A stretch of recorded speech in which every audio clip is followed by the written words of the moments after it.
alaikum warahmatullahi ta'ala wa barakatuh. May the peace of Almighty Allah be with every one of us. Welcome to my YouTube channel. Thank you for tuning in. I really appreciate it. Quick reminder, in case you haven't subscribed, please click on the red button below that says subscribe and also click on the notification bell. That's where you get notified each time I upload a new video. Thank you so very much for tuning in. I appreciate it. A very quick one about the saga going on social media concerning Alhaja Kaola and her ex and her younger sister. I think you've all watched the video, and to crown it all, the matter has been resolved, as in it has been settled. They asked both of them to come on social media to come and say apology, as in to everyone that must have got offended on all the videos you've seen in the time past. So I think the ex-husband of Alhaja Kaola came out yesterday to say his own appreciation and apology to everyone. And Alhaja Kaola is also asked to do the same thing. So she went on her page to say,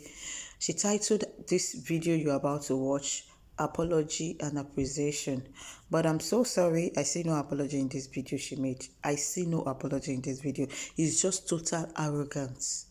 Total arrogancy. That is what I see in this video. I'm sorry to say this. I don't want anybody to quote me. I don't want anybody to feel like I'm saying trash. But this is just the fact. You will see the video and realize what I'm saying. Like seriously, Alhaja Kaola, I'm sorry to say this, ma. You are old enough to be my mother. Really. And ọmọ òkè ń yánu sí ẹni tó bá jù lọ. I was not trained like that. I will never do that. But there are some things we are supposed to say, in case tí ẹni tí ó bá wùwà tí kò bá mọ̀ láìda, tí àwọn èèyàn bá rí tán bá sọ, mo rò pó pọ̀ jù, èmi ò ní sọ̀rọ̀ èébú because mi ò tiẹ̀ ní sọ̀rọ̀ èébú. But Alhaja Kaola, I'm sorry to say this. Video tẹ́ ṣe yìí, you should not title it apology at all, because I see no apology in this video. Seriously, I see no apology in this video. Wọ́n pè yín like one of àwọn àfáà tí wọ́n said to ọ̀rọ̀ yìí, like I heard from him, he said this matters has been settled, pé wọ́n sọ pé kí both party kan wá síta kan wá sọ apologies to everyone, pé being Islam, we are trying to promote Islam, not to destroy Islam. That's the peace we want in Islam. And we can see that you are Islam scholar, you are Islam leader, you are somebody we look up to. Unlike me, ever since Timothy come across you on social media years back, I've been like, hey, obìnrin lele, ẹ wò ìmọ̀. We so much appreciate you with all you're doing, with the lectures and everything you're doing. But at the long run, ẹ wá bọ́ síta ẹ wá ń sọ àwọn eléyìí. Still náà nínú fídíò yìí náà èyí ń sọ̀kò ọ̀rọ̀ fún máa yìí. And you are the genesis of this saga. As a Muslim, Islam ò kọ́ wa wípé ká máa body shame èèyàn. Islam ò kọ́ wa wípé ká máa fi àlébù èèyàn, ká máa fi bù. To the extent wípé social media lè tó wá ṣe. At first, kò ní any rights as ẹni tó dúró fún Islam. You are Islam role model now. We look up to you. Àbí gbogbo wá sí tẹ́ ń ṣe yẹn kí lẹ rò pé ó mean ṣe bẹ́ẹ̀ fi ń dá wa lẹ́kọ̀ọ́ ni. So ẹ̀kọ́ wo lẹ kọ́ wa ní first video tẹ́ ṣe nípa ọkọ yín, ẹ dẹ̀ ń sọ bluntly pé mo jìyà, ẹ ní fẹ́ ọkọ, ẹ ní fẹ́ àgbákò ọkọ, ẹ ní kọ̀wé tí mo ẹ dákun ṣé máa yẹn náà ni ló ní gbogbo adjective tẹ́ fi qualify ẹ̀yìn àgbákò ọkọ òkìní kan olórí burúkú. It's just too much. As a mother, you shouldn't say that on social media about your husband. Ẹni tẹ́ ẹ bímọ fún ọmọ márùn-ún. I'm very sure wípé tí àwọn ọmọ yìí tí wọ́n bá dàgbà, Ọlọ́run á dá wọn lágbà, Ọlọ́run á ṣe wọn lólórí, wọn á ṣe wọn lọ́mọ alálùbáríkà, á ṣe àwa náà bẹ́ẹ̀. When they come across this saga, because kò lè kúrò lórí internet láì àti láíláí, except tó bá yẹ pé YouTube will fold up lókù, they will get to see it one day. So when they grow up and see this, pé dáàdì mi àti mọ́mì mi ẹ wo ọ̀rọ̀ tí wọ́n sọ sórí àwọn lórí social media, what do you think they will feel? They will be disappointed at you. Kò sí ni àfẹ́ni tí kò bá ní làákàyè pé mọ́mì mi àti dáàdì mi ló wá di báyìí lórí social media. Kódà at first you are not supposed to make that video. You didn't mention his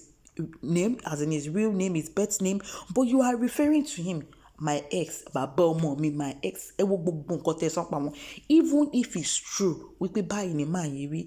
kò ní any right láti wá sí social media máa sọ fáwọn èèyàn pé báyìí ẹ wá tú ẹni ẹlẹ́ni síta ní hòhò ní gbangba. Kódà, you should not do that to anybody. Even your worst enemy, you should not do that. Point finger at somebody like that. Instead, tẹ́ bá fẹ́ ṣe wáàsí nípa irú tọ́píìkì yìí, ẹ máa sọ pé ó ṣẹlẹ̀ ni. You will not refer to anybody pé lágbájá báyìí, lágbájá fojú mi rí báyìí, lágbájá. Ẹ kàn máa sọ as a true life story pé ó ṣẹlẹ̀. Bó ṣe ṣẹlẹ̀ ní àwọn nǹkan tó ṣẹlẹ̀ nínú story náà ni, not you referring to somebody pé lágbájá báyìí ni àbúrò mi ṣe báyìí fún mi. Ẹ sọ ní ìtàn tó máa yé wa, but you won't refer to anybody. Well, the deed has been done, but me, I will appreciate if you can come out again and say real apology, not this one tẹ́ ṣe. Eléyìí tẹ́ ṣe wáàsí lè ṣe fún wa. Àdẹ̀kọ́ ẹ̀kan bẹ́ẹ̀ wáàsí ni, but kò ń ṣe apology. Arrogance, total arrogance, and ẹ̀dẹ̀ tó refer tó sókò ọ̀rọ̀ sí màá yẹn bẹ́ẹ̀. Ìyí pọ̀ Alhaja, ìyí pọ̀. Kí ló dé? Àwa tá à ń wò yín, kí lẹ fẹ́ jẹ́ ká máa fi ẹ̀kọ́ wo lẹ̀ ń kọ́ wa? No. I'm total disappointed in this video, and I believe you that are watching, just listen to all she's saying, and pick one or two things. You will realize what I'm saying. Alhaja, you nice it too. We are disappointed. We are sorry about this. Any which way, stay tuned and watch. Listen carefully. Listen to what. In fact, ìgbà tí mo wo fídíò tó extent kan ara mi dẹ̀ ń bù máa sọ wípé máa yìí dẹ̀ máa tún wo fídíò yìí again. After tí máa yẹn ti jáde tí wọ́n ti sọ̀rọ̀ tó bí nùbí, máa yẹn sọ̀rọ̀ tó, in fact, he spoke well. Say real apology. He repeated it pé like ẹ má bínú àti mùsùlùmí àti kírísítẹ́nì àgbàlagbà ọmọdé everybody ẹ má bínú. Alhaja ò sọ sorry o. Alhaja kàn ṣe appreciation sáwọn fáànì wọn tó pè wọ́n tó bá wọn dá sọ̀rọ̀. Èyí tó wá worst ibẹ̀ ni wípé ẹ tún sókò ọ̀rọ̀ sí máa ẹ ní fi àgbákò ọkọ ẹ ní kanwó àgbákò tèmi kàn yín. So máa yẹn alágbákò tẹ̀dẹ̀ tí a rẹ̀ di ọlọ́mọ láyé. Even fún tó bá jẹ́ wípé gbogbo nǹkan tẹ́ sọ nípa máa yìí bẹ́ẹ̀ lórí lóòótọ́ pé this is the kind of person he is. For the fact wípé máa yẹn tí ó ṣe yín lóore, Ọlọ́run rán sí yín láti ṣe yín lóore, because tí ẹ bá fẹ́ máa yẹn tó jẹ́ pé somebody else lẹ fẹ́, tọ́lọ́run bá sọ pé ara somebody else yẹn ẹ máa di ọlọ́mọ, fine, ẹ máa di ọlọ́mọ, alhamdulillah. But pé kó tẹ̀ jẹ́ wípé ojú ọmọ kan yín initially, normally you marry ẹ bímọ pé àtàrà wọn lọ́lọ́run ti fún yín ní ọmọ odidi 5, ó yẹ kí ẹ wọ láì yẹn kẹ́ ẹ má lè ṣe nǹkan tí ẹ ṣe yìí. Kódà kẹ́ ẹ má fẹ́ra yín mọ́, kẹ́ ẹ má fẹ́ ríra yín sójú mọ́ títí láíláí. Kò yẹ ẹni téèyàn ti bímọ fún. Orúkọ bàbá yẹn làwọn ọmọ yẹn máa jẹ́ forever and ever. Orúkọ wọn náà máa jẹ́. That alone ó ti so yín pọ̀ títí láí àti láíláí. Ó yẹ kẹ́ ẹ lè fi ọ̀wọ̀ yẹn lásán wọ̀ wọ́n. Kán ti ṣe gbogbo nǹkan tó worst fún yín nílé ayé. Ó yẹ kẹ́ ẹ lè fi ọ̀wọ̀ ẹ kàn máa mọ̀ sínú ni, mọ̀ síkùn. If you wish to discuss the story with your children when they grow up, fine, pé àwọn nǹkan tí bàbá yẹn fi ojú mi rí ni, táwọn ọmọ yẹn ti ní làákàyè, àwọn náà máa lè fi làákàyè gbé kalẹ̀ pé báyìí. That's táwọn ọmọ yẹn bá ti dàgbà tán ti lè understand irú ọ̀rọ̀ yẹn. But kò wá ń ṣe fún gbogbo àgbáyé pé irú èèyàn tẹ́ni yìí jẹ́ ni. Àwọn sọ̀bẹ̀là kò lẹ́tọ̀ọ́. Àwa, we are just learning, we are growing, but a fẹ́ jẹ́ kí ẹ máa kọ́ wa ní ẹ̀kọ́ tó máa ṣe wá láǹfààní. Ẹ kò ń ṣe pé kí ẹ máa kọ́ wa láti máa fi ẹnu wa bà ti ẹlòmíì jẹ́. Thank you so very much, and stay tuned, listen to what she has to say. Lest I forget, tí ọkọ àbúrò yín tẹ́ gbà, Alhaja, èèyàn ń ṣe bẹ́ẹ̀ o. Yorùbá ò kí ń ṣe bẹ́ẹ̀, taboo ni, abomination ni, èèyàn kì í ṣe bẹ́ẹ̀. Mi ò gbọ́ nílẹ̀ Yorùbá wípé ẹni tí àbúrò yàn ti fẹ́ rí tán ti bára wọn jọ láṣepọ̀ rí tán ti ní oyún fúnra wọn tó ti wá ṣe introduction nílé igi ló kù wípé tí ọwọ́ ọkùnrin bẹ́ẹ̀ ò bá wá fẹ́ àbúrò yàn mọ́ ẹ̀gbọ́n lè fẹ́ tó ti gun orí àbúrò rí á tún wá máa gun orí ẹ̀gbọ́n abomination ni o nítorí mo rí one of your video tẹ́ sọ pé mo ti fẹ́ náà kò sí nǹkan tẹ́nìkan ó ṣe àkànní mi àlámù mi kinní kan mi alájà abomination ni wọ́n ń ṣe bẹ́ẹ̀ wọ́n ń ṣe bẹ́ẹ̀ kíkú ẹ̀kọ́ wo lẹ̀ ń kọ́ àwa yòókù and you are proud to say it pé mo ti fẹ́ ẹ wá ń kí máa yẹn ní gbogbo oríkì tó wà nílé ayé kódà o àlùkòránù ò kọ́ wa bẹ́ẹ̀ torí àwọn afáàkọ́ máa bọ́ tán sí wọn máa justify ẹ̀ pé àdìsí kan sọ pé àdìsí irọ́ ni pé àbúrò yín ti fẹ́ rí yẹn ó gun orí àbúrò yín ó wá san ṣé sàdáàkì náà ń pè nílé táwọn family yẹn expect ẹ̀ wípé kó wá ṣe total rights ó wá sọ pé òun ò ní interest lábúrò ọmọ ẹ̀gbọ́n lókù tóun fẹ́fẹ́ ẹ̀yin dẹ́ accept kó jẹ́ ọ̀rẹ́ mi kò ń ṣe ọmọ ìyá mi kò ń ṣe ọmọ bàbá mi àtàn by blood àmọ́ra rí fọ̀mẹ́ tó jẹ́ ọ̀rẹ́ mi pa tíjọ́ ń ṣe ó ti gun orí ọ̀rẹ́ mi ló ti bọ́ ọ̀rẹ́ mi sùn ọ̀rẹ́ mi ti lóyún fún ó ti lọ sílé fámílì ọ̀rẹ́ mi wọ́n ti mọ̀ wípé ó fẹ́ lágbájá kò wá fẹ́ mọ́ tó dẹ̀ jẹ́ pọ̀ ọ̀rẹ́ mi ní tèmi àti ẹ̀ tíjọ́ ń ṣe tá a tíjọ́ mọ́ra for years wọ́n jọ bí ẹ̀yìn àtàbúrò yín lẹ́jọ́ dàgbà ẹ wo how many years ẹ̀yìn àtàbúrò yín ti jọ gbé pọ̀ kò wá ní interest sábúrò òun ó wá sọ pé ẹ̀gbọ́n ló kàn ẹ̀dẹ̀ fẹ́ irú ẹni bẹ́ẹ̀ dẹ̀ ń gun orí yín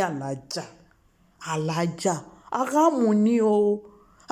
ni o kò sí bí kankan nínú Al-Qur'an ti kọ́ wa bẹ́ẹ̀ àbádìsí kankan o ẹ má kó tirọ́ fún wa o àkíwú ṣùgbọ́n a nílà káyè that is uncalled for it's not right mo wo fídíò àbúrò yín wọ́n láwọn ti at least ẹni tọ́jọ́ ń dé ti kọ́rọ̀ oyún tó wọ̀ ilẹ̀ máa ta sí díẹ̀ ó wá ti lọ sọ́dọ̀ family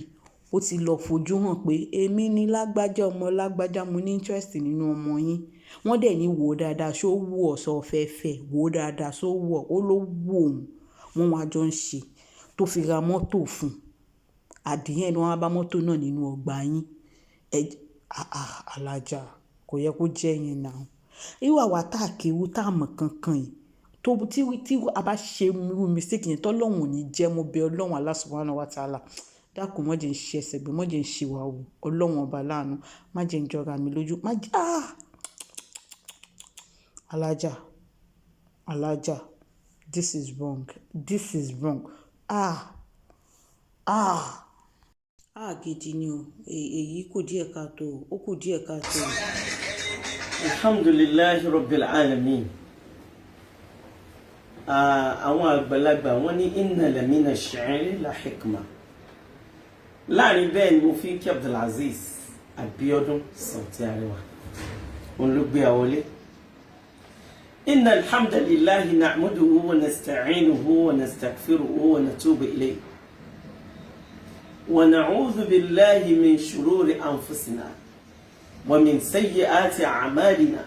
من يهدي الله فلا مضل له ومن يضلل فلا هادي له أشهد أن لا إله إلا الله وحده لا شريك له وأشهد أن محمدا عبده ورسوله وصلى الله على سيدنا محمد وعلى آله وصحابه وسلم kò sẹ́ni tó tó kí àtẹni tó tó kí ọba ọlọ́lá ọba oníkẹ́ ọba alánú ọba aláforíjìn ọba ológo ọba àlékè ọlá òun náà lọba tí ò lórogún tí ò lọ́ba kan ọlọ́run tó tóbi tó gbọngbọ́n tó kàǹkà débi pé tó bá di ọjọ́ ọ̀gbẹ́ǹdẹ̀ kìámà yóò máa béèrè pé mọ́lẹ̀ mọ́lẹ̀kọ́lì yẹ̀wò ta ni ọlọ́lá lẹ́nìí mọ́lẹ̀ mọ́lẹ̀kọ́lì yẹ̀wò ta ni apàṣẹ wàá lẹ́nìí mọ́lẹ̀ mọ́lẹ̀kọ́lì yẹ̀wò ta ló ní gbogbo nǹkan lẹ́nìí ọlọ́run wo wájú kò ní rẹ́ni fèsì yóò tún wẹ̀yìn kò ní rẹ́ni fèsì ọlọ́run wọ̀ tún kò ní rẹ́ni dá lóhùn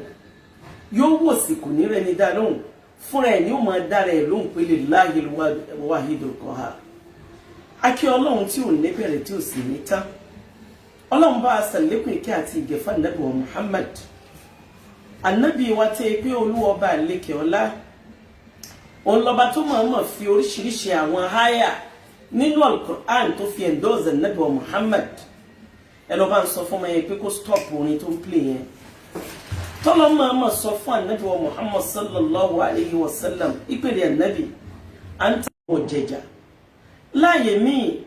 tólúwa ti máa endorse àwọn Ànábì rẹ̀ yányá ó ní amanna rasulu bima unzila ilayhi min rabbihi wal mu'minun látara bẹ́ẹ̀ la fi kí Ọlọ́run lára gbogbo àwọn òjíṣẹ́ Ọlọ́run tí wọ́n ti wáyé tí wọ́n ti lọ àwọn àfáà àwọn khulafa ur-rashidin àwọn tabi'in àwọn tabi'i mutabi'in àwọn muttaqun àwọn muflihun àwọn salihun àwọn raki'un àwọn sajidun tó jẹ́ ike àti kọ̀rọ̀ àti gbangba wọn òun náà ni wọ́n fi ṣètò lọ́wọ́ inú al-Qur'an Ọlọ́run ní atamuruna an-nasa bil-birri wa tansawna anfusakum wa antum tatluna al-kitaba afala ta'qilun kò sí ẹni tó burú tó àfáà tó jẹ́ akéwúmọ́tọ̀ ọ̀rọ̀ wọn dàbí ọ̀rọ̀ àwọn justice àtàwọn lawyers abẹ́ni ó pèrè ní senior advocate of Nigeria tó jẹ́ SAN tó á jẹ́ pé n tí ò bófin mu ní wù níwà irú ìyà tó ń tì yàn jẹ kò ní jọ ìyà kankan Ọlọ́run dákun mọ́ ṣe wá ní akéwúmọ́tọ̀ àwọn àgbàlagbà wọ́n ní al-ilmu bila amal wọ́n ní ìmọ̀ tí ò ní lílò kàṣàjárú bílà fama ó dàbí igi tó kàn wà lásán bi ghairi fa'ida tí ò ṣàǹfààní kankan bẹ́ẹ̀ látara bẹ́ẹ̀ la kí gbogbo àfa Ọlọ́run yanyan àwọn ahlu zuhudu àwọn tí pé tó ti bẹ̀rù Ọlọ́run ní ìjà àfa wọn kìí ṣe gbogbo àfa àlàfà bóyí lẹ́wọ̀n wípé àwọn àgbàlagbà wọ́n ní annasu kannabuti faminihum ra'ikum wọ́n ní ghadun nadhirun wudu umurru lijana ẹlòmíì wà tí pé kí ọmọ wulẹ̀ make attempt láti súnmọ́ n tó dáa jù fẹ́ lòmíì ní kọ́ ọmọ lọ́ọ̀kan mọ́ súnmọ́ torí ìsúnmọ́ àfáà mi ó korò ju wọ lọ bó ṣe ń ṣiṣẹ́ fàáfáà mùsùlùmí bẹ́ẹ̀ náà ló tún wúlò fáwọn àfáà Christian Ọlọ́run dákun ṣe wá láàfáà rẹ̀ tòótọ́ jẹ́ à lo ìsẹ̀mí tá a fi rí ilé ológo wọ̀ má ṣe wá lẹ́ni iná tàbí Jánnà ń yá lò Ọlọ́run dákun má ṣe wá lẹ́ni iná tí paradise wà ní yá lò ṣe wá lẹ́ni tí ó wọlé ológo tààrà ọlá àpọ́lọ́ náà lọ́lọ́run mo kí gbogbo mùsùlùmí ayé mo kí gbogbo ẹni tí kìí ṣe mùsùlùmí mo kí ẹ̀yin pastors mo kí gbogbo ẹ̀yin àfáà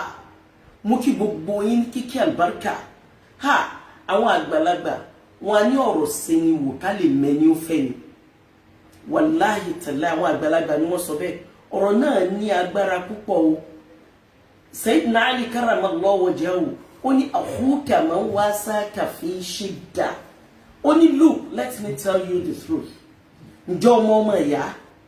sọ ọmọ tí wọ́n ń pè ní alásùnmọ́ ǹjọ́ ọmọ tí wọ́n ń pè lọ́rẹ̀ẹ́ wọ́n náà wo ni wọ́n bí Sayyidina Ali ó ní man wasaka fi shidda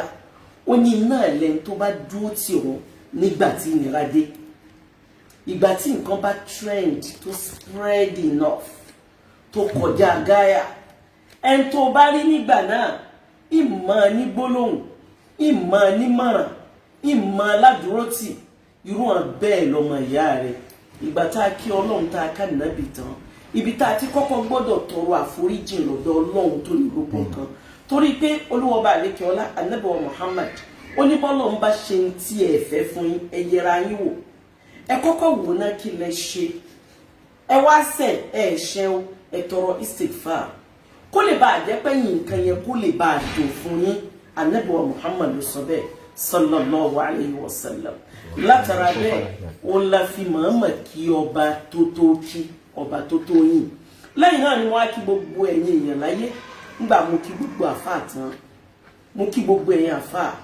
ẹ̀yin tẹ́ ní istiqama tọ́lọ̀ fúnra ẹ̀ ní wa ibadur rahman alladhina yamshuna ala al-ardi awnan ẹ má bínú tí kéwù mi bá ń pọ̀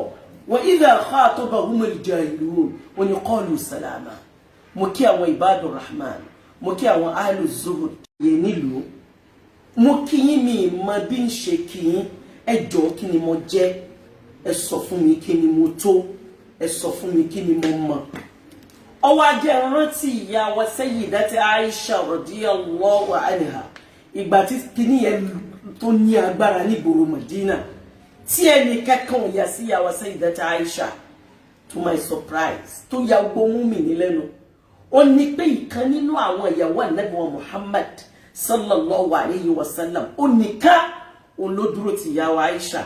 ó ní èèyàn gbọ́dọ̀ torí ìjogún kéèyàn wá wù ọ̀tá àbí kó wù amúnáfìkì ó wá jẹ́ ọmọ ní ìbámu pẹ̀lú ọ̀rọ̀ pé ni ọba dúró ti nígbà nira òun lọ̀rẹ́ ni ní àná mi ìtàn fóònù mi Sheikh Akeugba Gold wọn reach mi ọgọ́rùn yóò reach mi àná yìí ni ọjọ́ bí Sheikh Muhammad Taofeek Akeugba Gold wọ́n kàn wá bá mi ni kàfílà so fẹ́ pa mí ni kàfílà kí ni mo ṣe fún ẹ kàfílà kí ni mo rà gbẹ́ mo ní kí ló dé ó jẹ́ kí n reach ẹ látàárọ̀ so fẹ́ pa mí ni ó ti dà mí sínú wàhálà mo sọjọ́ bí lẹ́yìn mi lè dúró bí ọjọ́ bí kí ló ṣẹlẹ̀ mo ti pè é nọ́mbà rẹ̀ ò lọ mo wo Sheikh báyìí omi sì ń bọ́lẹ̀ lójú àwọn méjèèjì ẹ dákun kí ni mo jẹ́ ẹ jọ̀ọ́ kí ni mo mọ̀ ẹ jọ̀ọ́ kí ni mo tó kí n tó wá sọ àwọn tí wọ́n nípò ńlá nílùú tí wọ́n wá rán àwọn èèyàn wá pé ẹ lọ gbé kàfílà wá àti pé àárí ìjẹ ẹ lọ gbé wá fẹ́ bá kàfílà sọ̀rọ̀ àárín àsìkò tí mẹ́tàn fóònù ìlà àwọn èèyàn tí wọ́n lápa nílùú l'Àbújá ni wọ́n ń pè ní ipe kàfílà kí ló dé ọmọ ń ṣe yẹn bí ọkà ṣèbí ṣèbá àfà ni ẹ àfà làwọn tó bí ẹ kí ló dé ìzánà tàkà ṣẹfí òfàlà tujibu khairun min ijabati as-sukut wọ́n ní best answer for a fool ẹ má bínú is silence. What kí ló ṣe kí ló mú ẹ tó fi respond ó wá jẹ́ kí n kí gbogbo ẹ̀yin ẹni rẹ̀ ó jẹ́ n kí àwọn àgbàlagbà wọn ní kí kúkú lágbára títí kó mọ́ kú yẹn mọ́ ni ẹni tí ó kú láàmọ̀ èmi ọmọ pẹ́yìn tó kù pọ̀ tó yẹn wàláhì ní ìmọ̀ kò yé mi rárá láàrin bẹ́ẹ̀ ni mo fi yẹn kí gbogbo ẹ̀yin ọlọ́lá ẹ̀yin onípò ẹ̀yin alápọ̀nlé ẹ̀yin tẹ́ tóbi tẹ́ kànrìnkànrìn láàrin ìlú ní both home and abroad ẹ jọ̀ọ́ kí ni mo jẹ́ ẹ sọ fún mi kí ni mo tó ẹ sọ fún mi kí ni mo mọ̀ èmi nìkan tán Ọlọ́run mọ̀ ní padà lẹ́yìn yín gbogbo yín ẹ mọ̀ ní nájà wàràwàrà ẹ mọ̀ ní nájà wérewére gbogbo yín ẹ mọ̀ ní ṣọ̀fọ̀ ọmọ ẹ mọ̀ ní sunkún lórí ọmọ tí ọmọ yín ó bá mọ̀ rajà ọmọ yín ọkùnrin tí ó bá rajà rẹ̀ wá ilé ọjà rẹ̀ ni ọmọ ra bọ́mọ yín obìnrin ó bá mọ̀ gúnlẹ̀ inú ilé rẹ̀ ni ọmọ gúnlẹ̀ sí ọmọ yín ọmọ ní ṣàgbákò olórí ibú ọmọ yín ọmọ ní ṣìrìn wọn ọmọ ní sí ọkọ fẹ́ ọmọ yín ọmọ ní sí aya ní ẹ dákun kí ni mo jẹ́ náà ẹ jọ̀ọ́ kí ni mo jẹ́ náà ẹ sì wá fi ìfẹ́ yẹn hàn mí tó kọjá gáyà Ọlọ́run ní padà lẹ́yìn ẹnìkọ̀ọ̀kan yín Ànábì Muhammad sallallahu alayhi wa sallam lẹ́yìn náà ó ní mo wá kí Ọlọ́run lára gbogbo ẹ̀yin tẹ́ sọ̀rọ̀ lórí social media ní ìfẹ́ lo kẹ́lìmọ̀ blogger torí pé ìbára rẹ̀ àti inú kéwú àti inú ìwé kò ṣe ṣùgbọ́n tẹ́ lè fi understand mi ni kí n sọ pé ẹ̀yin blogger ẹni tó sọ dáadáa mo kí ẹni tí ò sọ dáadáa wàláhì mo kí bàbá mi Ọlọ́run bá ń ṣàlékún kẹ́ bàbá ní tí kẹ́ni mọ̀ ní bá ṣáájú ẹni dọ́dọ̀ olólùfẹ́ yóò ba ìfẹ́ jẹ́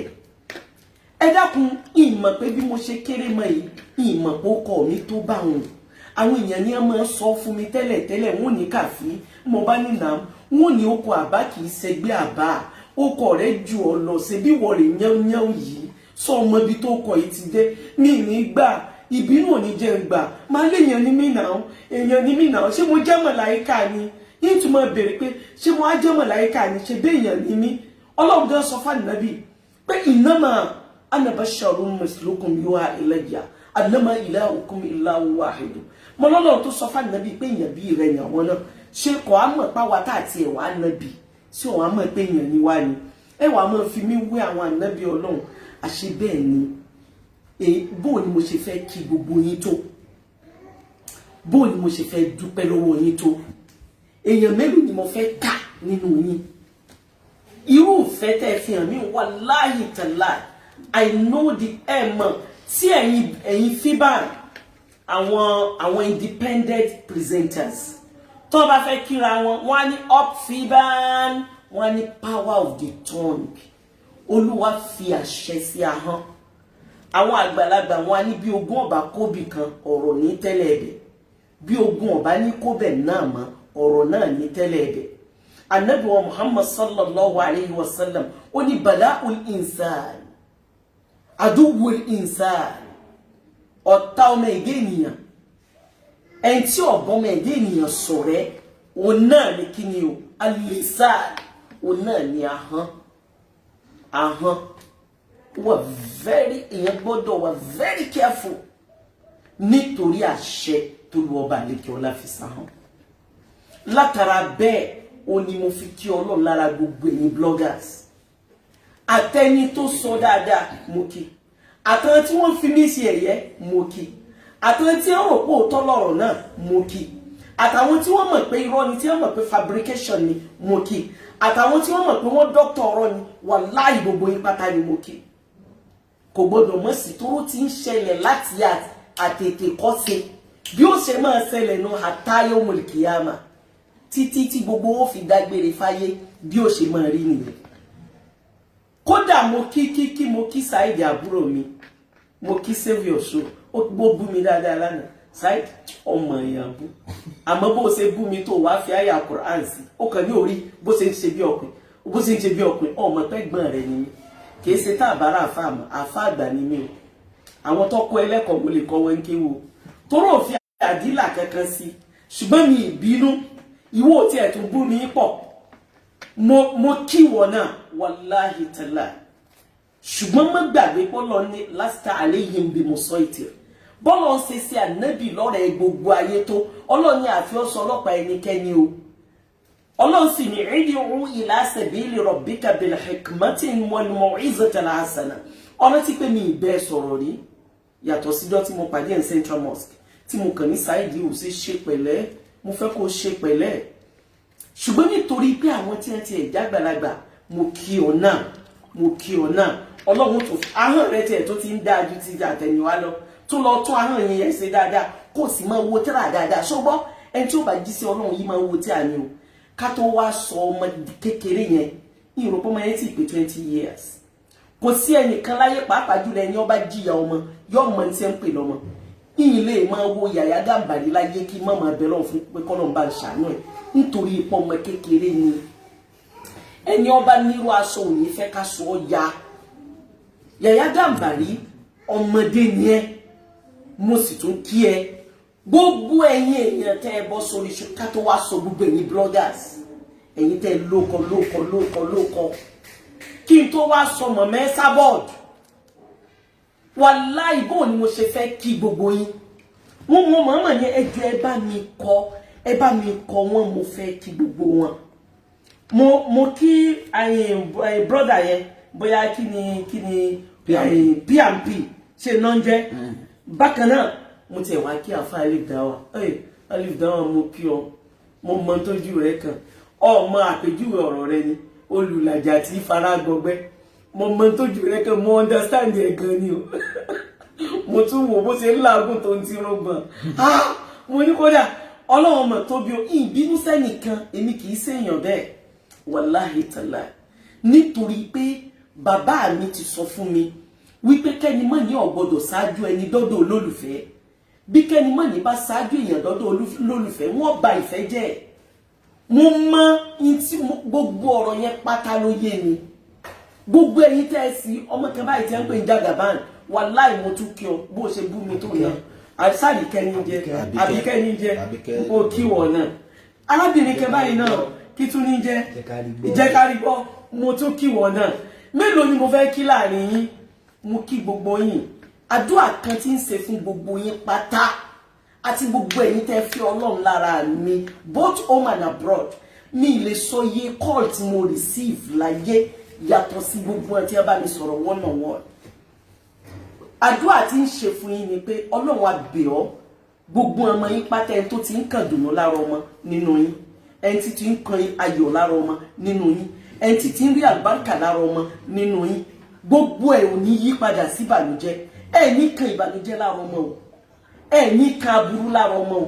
ẹ ní rí mùsíbà lára ọmọ o wàláì bẹ́ẹ̀ ṣe wá ní rí mùsíbà yẹn pẹ̀lú ògo Ọlọ́run òun lẹ́yìn ṣàgbákòrò àdánwò tí mi kàn láyé ọmọ yìí ò ní nírú problem marital life tí mo ní láyé táwọn èèyàn bá ń sọ fún mi tán bá sọ pé níṣòro mà wá bú ẹ̀rín mà ní ẹni tó jókòó tí ìyá ọmọ ni mọ̀ ní bọ́lá ọlọ́njọ́ ọmọ mi ó rí bíi káólà ọmọ yóò soríire tí ó tún dá o tí ó ṣàprápra bíi ti káólà o ṣùgbọ́n wọn à ní rí àdánwò orú ètí káólà ní ọlọ́run torí pé tó dáa jù nìyẹn Ànábì ní la yu'minu ahadukum hatta yuhibba li akhihi ma yuhibbu li nafsihi látara bẹ́ẹ̀ ni mo fi kí gbogbo yín pátápátá látòkè délẹ̀ ọlọ́run ló sọ ní Al-Qur'an ó ní la'natullahi 'ala al-kadhibin òkúrọ̀ ò ní lọ láì jìyà láyé àti lálùkìyámà gbogbo ẹni tó bá ń parọ́ bí wọ́n náà ti wulẹ̀ kó dùn tó béèyàn ti wulẹ̀ kó dùn tó bí wọ́n bá ń tí wọ́n fi mí ṣe ẹ̀yẹ máa sì rẹ́rìn èmi náà tún fira mi sí ẹ̀yẹ pé kàfílà sí ìwọ rèé màá tún wúra mi ìwọ rèé ọwọ́ adé rántí yẹ̀yẹ́ tí wọ́n fi gbogbo àwọn tí wọ́n ṣáájú ṣe wọ́n fi ìyá wa Aisha ṣe ìyálàyà yẹ̀yẹ́ ẹwo tó gbà wọ́n ẹwo iye oṣù tó gbà nábì ṣáájú kí Kùránì tó sọ̀kalẹ̀ ọgbà nábì ní mọ́ǹtì ọkọ̀ọ̀kan tó yí àní o ìyá wa Aisha kó lọ lé wọn o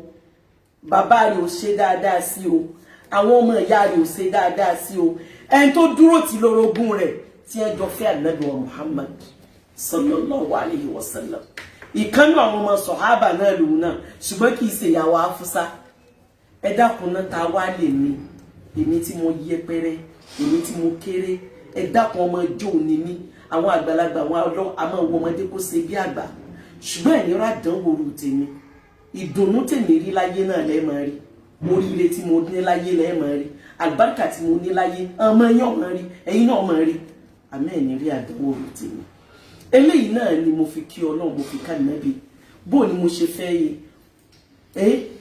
kí Ọlọ́run sún rẹ̀ ló sọ bẹ́ẹ̀ pé yín tẹ́ udun ni'matallahi la tuhsuha bó la ṣe fẹ́ ka ìkẹ́ àánú àlùbáríkà oríire táwa lè ka tán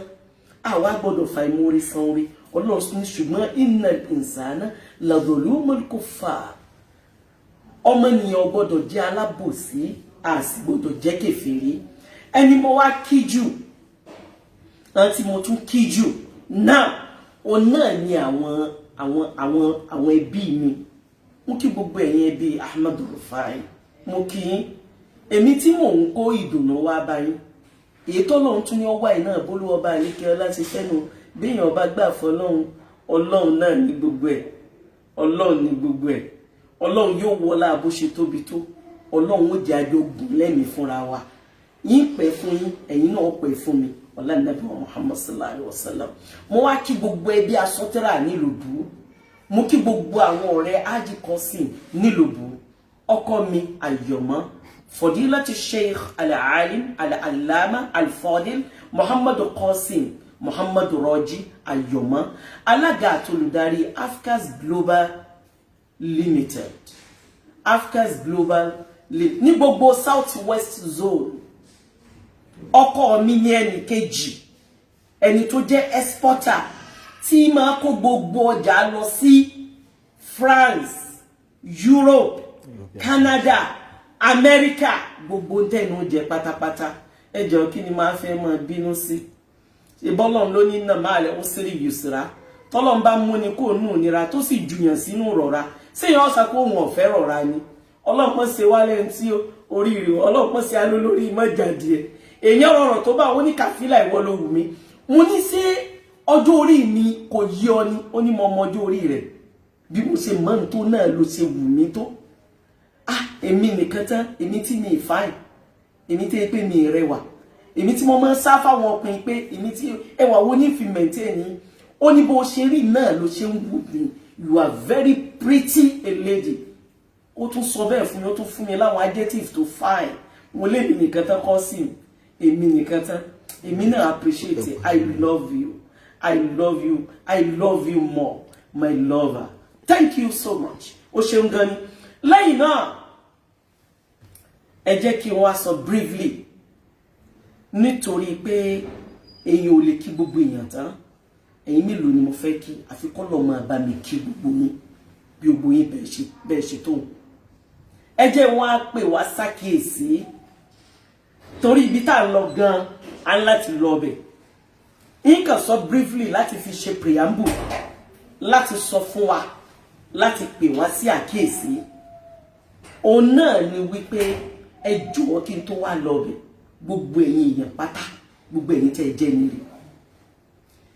pàápàá jùlọ àfáà ìyìn pé àfáà nìkan o ìyìn pé àwọn ọmọ tí wọ́n mọ ẹsẹ̀ orin méjì tí wọ́n ti ṣe gàǹgàǹ kan tí wọ́n mọ̀ pera wọn láàfáà ó lè jẹ́ Fawaki Sakita ní mímọ́ ńgbọ́ bá ti lè ka bí súrà mélòó ní Quran ló náà bá sí mẹ́nìkan lẹ́yìn ní ọba ni wọ́n máa jáná sí fún un ní ọba máa dín ní ọmọ gẹ kì í ṣe bẹ́ẹ̀ o ẹni tí ẹ rí náà rí tí a ṣe rí ọ̀rọ̀ mọ̀ kò pín síbì kan ọ̀rọ̀ mọ̀ dàbí ibùdó ni o ibùdó ni ìmọ̀ o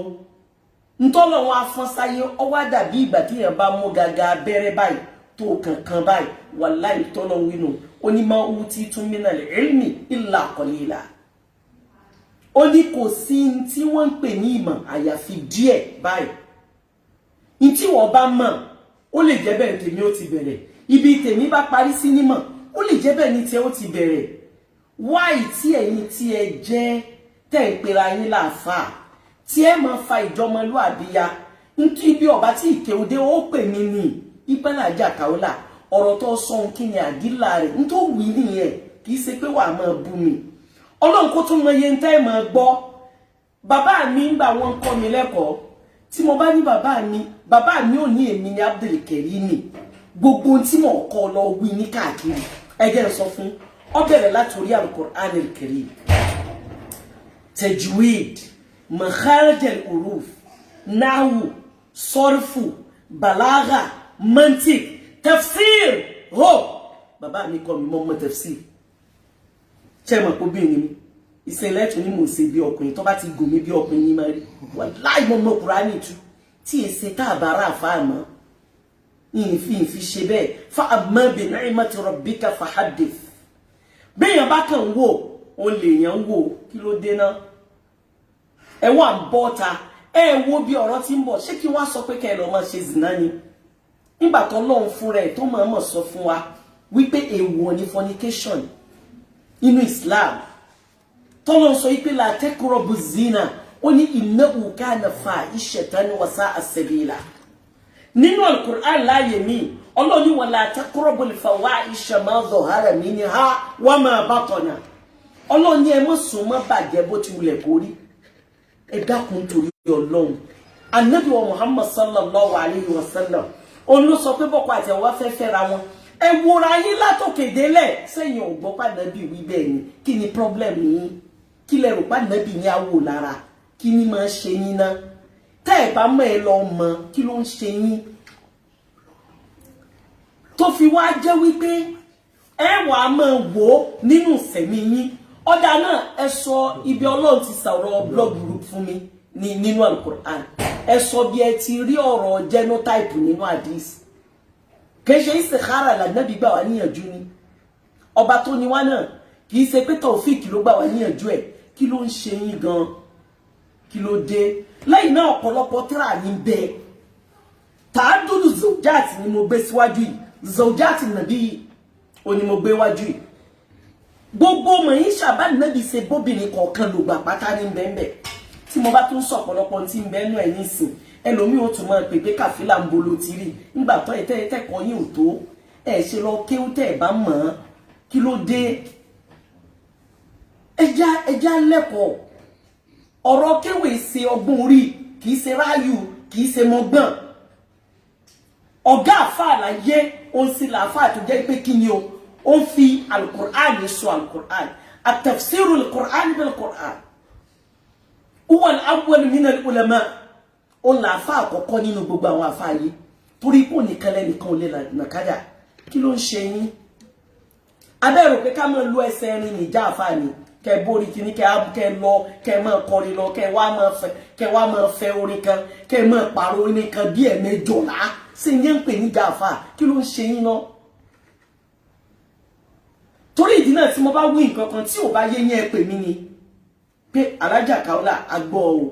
ntọ́ sọ yẹn jọ nítorí Ọlọ́run bó la ṣe rí àdínlá rẹ̀ kẹ́ jẹ́ kó go straight màá wá ṣàlàyé láàrin bí Olúwa bá lékè ọlá ìṣẹ́jú bíi 5 ló kù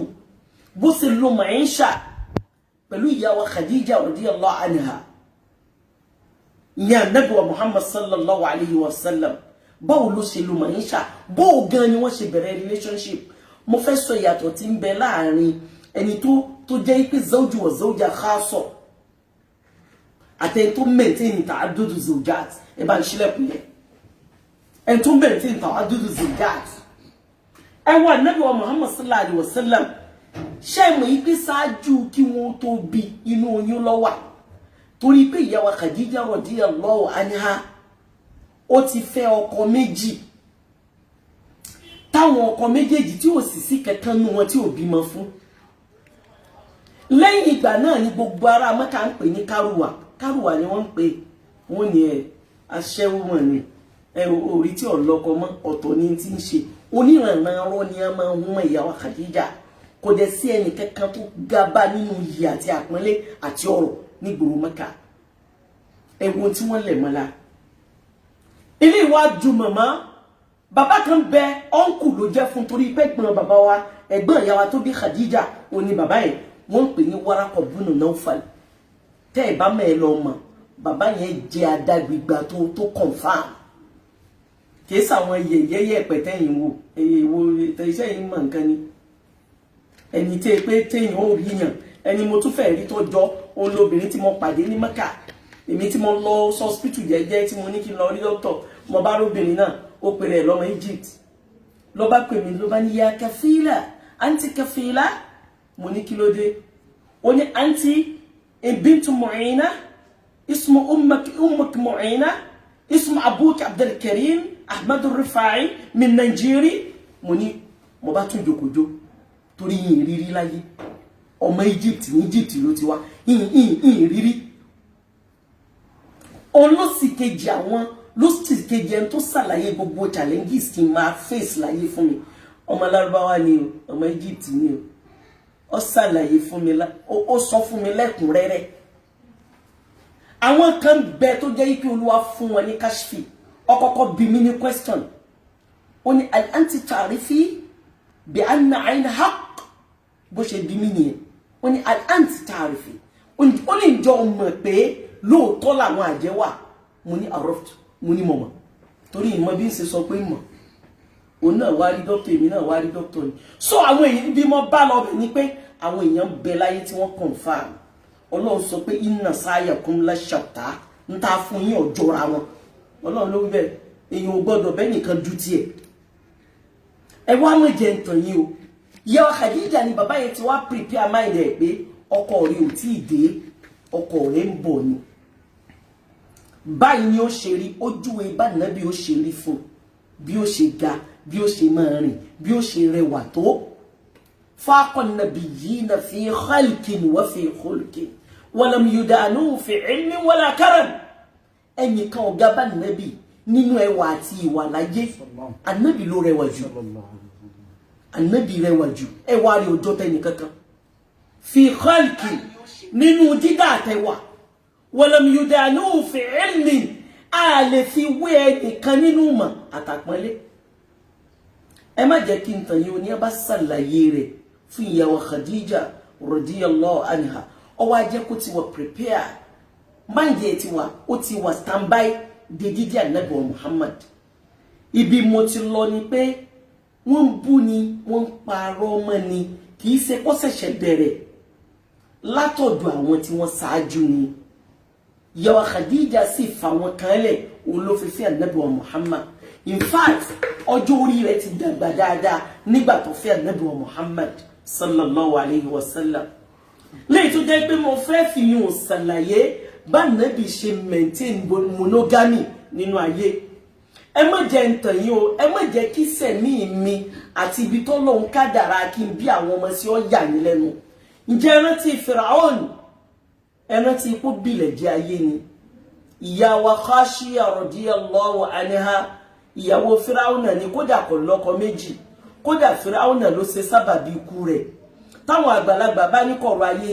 ọ̀dájú kọ̀rọ̀ ọ̀run lọ ọbẹ̀ tà toró ní kí wọ́n lọ kan ìyàwó òun má gbélébù ni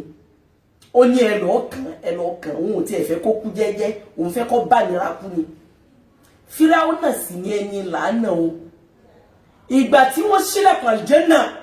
ìyá wa Khashia ó bú ẹ̀rín fẹ́ mú ọkàn bú ẹ̀rín ni ó ní alhamdulillah nígbà tó mọ̀ bẹ̀ lọ́n pé najini min Fíráúnà wa amali Ọlọ́run dákun là mí nínú aburú Fíráúnà àti iṣẹ́ ọwọ́ rẹ̀ wa najini minal qawmi zalimin àwọn ẹni bí tí ẹjọ́ ń ṣiṣẹ́ pọ̀ yìí náà Ọlọ́run là mí láàrin wọn Ọlọ́run wá sọ fún yín pé fẹ̀mí rẹ balẹ̀ ó yá gbójú obi tó ń lọ lókè a máa lágbára a máa wọ́ a máa lágbára èyí a máa ṣìyàn kò sẹ́nìkan láyé tó gbọ́n lẹ́yìn náà gbogbo bẹ́ẹ̀ ṣe ń wíhun wàláhì tàláhì èmi Kàfílà ò níjọkọ mẹ́rin lọ o èyí tí wọ́n wí wọ́n fabricate ẹ̀ ní o ìpọkọ mẹ́sàn-án kẹ̀ èmi báwo mọ bí mo ṣe busy tó ṣùgbọ́n nítorí pọ́lọ́ nílá anatullahi alal kadhibi Ọlọ́run gbogbo òkúrò ayé yóò jìyà lódodo kò sọ́kùnrin tí kì í fẹ́ mi láyé kò sẹ́nìkan tí mi kì í wù wàláhì tàláhì mo fi Ọlọ́run búra kò sí ẹnìkan tí sọ pé Kàfílà wù wá láyé ṣùgbọ́n mo máa ń wò yí pé Olúwa fún mi ní iman ó dẹ̀ ṣe mí ní akin tí mo bá ṣe wàhálà máa rọrọ̀ bàbá mi ti fi kọ́ mi nígbà tí mo wà léwe pé mi gbọ́dọ̀ di ẹnu ọ̀nà olówó kankan n tá fi kọ́ ẹ ìjà àfààní ìjẹ́ akin ni torí pé iṣẹ́ Ọlọ́run ni wọ́n jẹ́ ó sì láti ní ìsìnkọ́mà bàbá mi ti prepare mind mi láti ìwé ó dẹ̀ ti sọ fún mi pé màá face a series of challenges ó ní ṣùgbọ́n wà jẹjà bàbá mi náà tó sọ bẹ́ẹ̀ fún mi tẹ́rù bá ti ń bà mí yóò ní fẹ̀mí mi balẹ̀ lóòótọ́ ló fèsì ogun Kùránì kan torí pé ń padà lọ síbi ọ̀rọ̀ bá nàbì ṣe mẹ̀ntẹ́ẹ̀nì àwọn obìnrin yẹn ẹ jẹ́ kọ́kọ́ ka àwọn ìyàwó ẹ̀ náà kẹ́ gbọ́ kí wọ́n á fún yín nímọ̀ràn nínú Al-Qur'an ẹ jẹ́ àjọ lọ́nu súrátù kíni súratul An'am àwọn òfin mẹ́wàá tọ́lọ́ ń kà tí í ṣe fasọ́yà kẹrìmà tó jẹ́ pọ́lọ́ ti wọ́ọ̀nù wa nínú Al-Qur'an wípé ẹni ọba mọ̀ọ́mọ̀ lùfin ìyà tí ó jẹ̀rì ọlọ́ni qul ta'alaw atlu ma harrama rabbukum alaykum alla tushriku bihi shay'an wa bil walidayni ihsana wa la taqtulu awladakum min imlakin nahnu narzuqukum wa iyyahum wa la taqrabu al-fawahisha ma dhahara minha wa ma batan wa la taqtulu an-nafsa allati harrama Allahu illa bil haqq dhalikum wasaqakum bihi la'allakum tadhakkarun ولا تقربوا مال اليتامى إلا بالتي هي أحسن وإذا قلتم فعدلوا أكاتي تولون في كاتن الله واني وأن هذا صراط مستقيم فاتبعوه ولا تتبعوا السبل انت mo fẹ́ sọ fún wa lálẹ́ yìí nìyẹn láti fi pass message mo fẹ́ yọ ọ̀ràn kúrò lọ́dọ̀ àwọn tí wọ́n ti dáràn mo fẹ́ yọ aburú kúrò lọ́rùn àwọn tí wọ́n ti kaburú mo fẹ́ yọ àdánwò kúrò lọ́dọ̀ àwọn tí wọ́n ti di ẹni àdánwò látara ọ̀rọ̀ bọ́lọ̀ ń bá ṣe ní kó rí béèyàn bá ṣe rí borí bá ṣe tóbi tó ní ṣe fọ́ olórí èmi gan mọ̀ pé borí mi ṣe tóbi tó nìyẹn tẹ́lẹ̀ o ṣùgbọ́n wàláhì tàlá mo dúpẹ́ fọ́lọ́run ibi ọpẹ́ lọ já sí alhamdulillah alhamdulillah alhamdulillah rabbil alamin Ọlọ́run dákun mo fi bó ṣe tóbi tó mo fi bí ọ àwọn ọmọ mẹ́tẹ̀ẹ̀ta tó fún mi Ọlọ́run bá mi wò wọ́n bá ń ṣe wọ́n lọ́mọ àdùnnú bá ń ṣe wọ́n lọ́mọ àlùbáríkà ọmọ tí náà jọmọ àlùbáríkà wọ́n jọmọ olóríire àwọn tí ń tún bílé wọn náà Ọlọ́run jẹ́ gbogbo wọn jó olóríire gbogbo ọyẹ ẹjẹ́ àtẹ́wọ́ ká ṣàdúà ẹjẹ́ àdàníyàn ẹjẹ́ àṣẹ àdúà Ọlọ́run ní wa asiru qawlakum wa wajharu bihi innahu alimun bi dhati sudur ẹni tó ti forí gbá níbi ọ̀rọ̀ yìí Ọlọ́run dákun là wá ẹni tó ti ṣẹ̀ níbẹ̀ Ọlọ́run dákun forí jìn wá ẹni tó sì jẹ́ kó ṣe kò ń gẹ́rẹ́ níbẹ̀ Ọlọ́run bá ṣàlékún rẹ̀ wọn ẹni ó ní contribution rẹ̀ níbẹ̀ bá wa ṣàlékún àlùbáríkà wọn ẹni ó ní contribution aburú níbẹ̀ Ọlọ́run bá wa foríjì wọn torí pé anta akamul hakimi ilé nìkan lọ́ba tó mẹjọ dá Ọlọ́run dákun wá ṣàánú wa níta nídìí anta gafuru rahim ilé lọ́ba aláforíjì tuntun mọ́ kẹrù Ọlọ́run wá ṣàánú wa sámọ̀nà wa mọ́ jẹ́ ọmọ wọ́n ṣàgbákòrí ibú mo jẹ́ wọ́n fàyà kíyà pẹ̀lú ọkùnrin burúkú ọlọ́mọ jẹ́ ọmọ wọ́n fi ọkọ burúkú lóbìnrin dákun ṣàánú wa gbé wa lékè àwọn jígólò gbé wa lékè àwọn kọ́màmárì gbé wa lékè àwọn abatẹnijẹ́ gbé wa lékè àwọn aláburú tí wọ́n máa ń fani láṣọ ya dákun gbé wa lékè gbogbo ọ̀tá láyé jágùn lẹ́mìí lórí oore jágùn lẹ́mìí lórí ìdẹ̀ra jágùn lẹ́mìí lórí àlùbáríkà sàlékùn dùnú wa Allahumma salli ala Muhammadin wa ala ali Muhammadin wa sallim. اللهم صل على سيدنا محمد الفاتح المغلق والخاتم المنصب ناصر الحق بالحق والهادي إلى صراطك المستقيم وعلى آله حق قدره ومقداره العظيم. اللهم لا تدع لنا ذنبنا إلا غفرت ولا هما إلا فرجت ولا دينا إلا قضيت ولا مرضا إلا شفيت ولا مريضا إلا عفيت ولا عدوا إلا كفيت ولا حاسدا إلا ذللت لنا ولا حاجة من أوائج الدنيا ولا آخر إلا قضيتها يا أرحم الراحمين ويا رب العالمين. لا حول gbogbo ẹ̀yin tẹ́ pè mí pátá àlékún oríire àlékún dùnnú àlékún àlùbáríkà àlékún dáadáa Ọlọ́run bá mi ṣe fún yín o. gbogbo ẹ̀yin tẹ́ wí fún mi tẹ́lẹ̀ pé Alájà Kaola má jáde ẹ má bínú tí mo bá ṣe yín Ọlọ́run bá ṣàlékún orí èèyàn láti clear ara ẹ̀ Ọlọ́run ọwọ́lá ìlórogún ẹ̀ ẹ̀yin náà ní jìn sínú ọ̀fìn aburú ẹ̀ ní jù iná ọ̀fìn mùsíbà Ọlọ́run ó gbé gbogbo wa lékè ọ̀tá la haula wala quwwata illa billahi. ẹ pàdé mi lágbára Ọlọ́run padà ká máa treat ọ̀rọ̀ ta'addudu zawjat àwọn ìyàwó bó la Nábì ṣe lùsẹ̀mí pẹ̀lú wọn bó ló tún ṣe jẹjà. èmi lọmọ yín Kafila ni mí ọmọ Ahmadu Rufai ìyá Musharraf ìyá Fahima ìyá Mahbuba assalamu àti ìyá Àbèjì tí ń bọ̀ assalamu alaikum wa rahmatullahi wa barakatuh. Love is a must, but relationship is by choice. Tell your neighbor, I love you, but that doesn't mean I have to make you my friend. Hey! Anybody that is not making you better, that is making you bitter, let them go.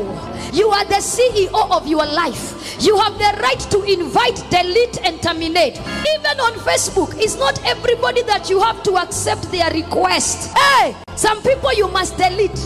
Hey guys, thank you for watching. Hope you enjoyed the video. Thank you so much for watching. And quick reminder, don't forget to subscribe, like, comment, and share with friends. Thank you so much. I love you. Bye-bye.